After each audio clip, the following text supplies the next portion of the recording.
Russians are coming to help the Austrians. His troops are dwindling in number and in supplies. He was almost 1,000 miles from Paris. All of Europe had become a deadly trap. He was deep in the center of the continent. Prussia was now threatening to declare war. And on November 22nd, the Russian and Austrian armies finally united in a single fighting force. 90,000 allies against 75,000 Frenchmen. You might say any sensible man would have stopped and perhaps done a deal with the Russians and the Austrians. He really had two choices, either to go back or go forward. Napoleon would never go back.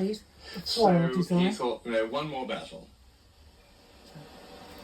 As November drew to a close, Napoleon roamed the countryside, studied the battles of Frederick the Great, pored over maps. Then he pointed to a spot not far from the little village of Austerlitz. It was a hilly field bounded by woods, marshy ponds, and small towns. Here he would make his stand. Looking it over, the emperor told his marshals, "Gentlemen, examine this ground carefully. It is going to be a battlefield. You will have a part to play upon it." 70,000 Russian soldiers would have a part to play too. Commanded by the Tsar himself, Alexander I. Just 28, he was eager, one of his aides said, to experience and win a battle, to cover himself with glory by defeating the invincible Corsican upstart.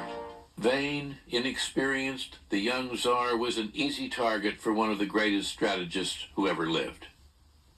Napoleon was outnumbered, but if he could control the battlefield, make the Tsar attack him when and where and how he wanted, he had a chance to carry the day. The battlefield at Austerlitz was dominated by a gently sloping hill, the Pratzen Heights. "If I wanted to stop the enemy," Napoleon said, "it is there that I should post myself.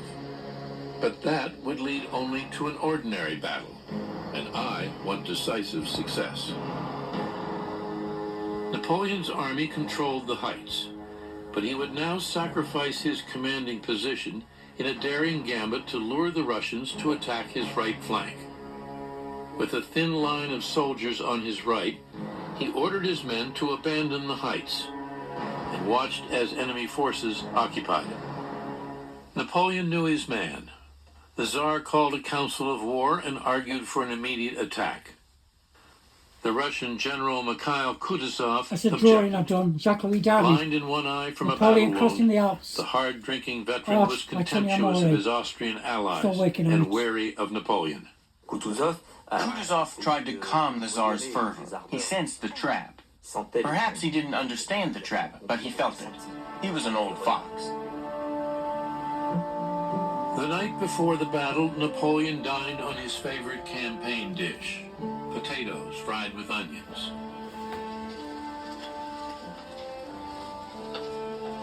All across the French camp, his soldiers settled into their evening chores. He had already inspected the troops and sighted some of the cannon himself. He appeared a model of optimism and confidence. As he rode past his men, they shouted, "Long live the Emperor," and waved flaming torches. The camp blazed with light.